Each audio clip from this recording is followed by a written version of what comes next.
On the vast polar ice sheet, a scientific research team was in the midst of an exploration mission. As each probe was retrieved, the lead professor began to sense that something wasn't right. Inside a nearby tent, Amanda received a call from base camp. A severe blizzard was approaching, and they were ordered to evacuate immediately. But before she could act, a strange tremor rippled beneath the ice.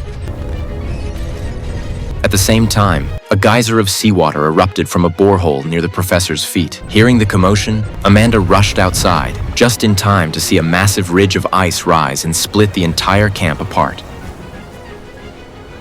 The professor dropped his equipment and ran back, grabbing Amanda as they both jumped on a snowmobile. But the ice beneath them was rapidly fracturing. A wide crevasse opened right in front of them. With no time to swerve, the snowmobile collided with the jagged edge and exploded. Luckily, Amanda and the professor had leapt off just in time. But when they turned around, horror set in. The entire camp had been swallowed by the cracks, and none of the other team members had made it out.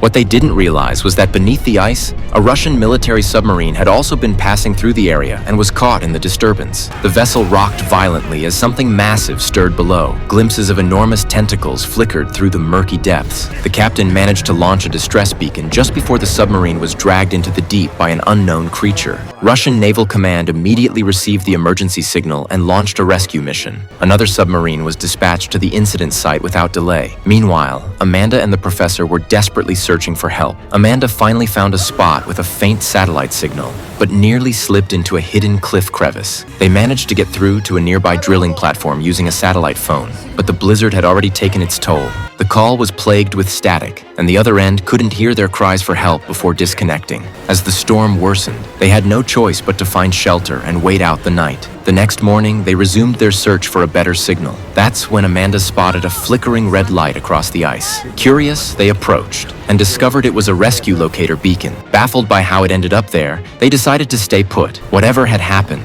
they knew help might finally be on its way.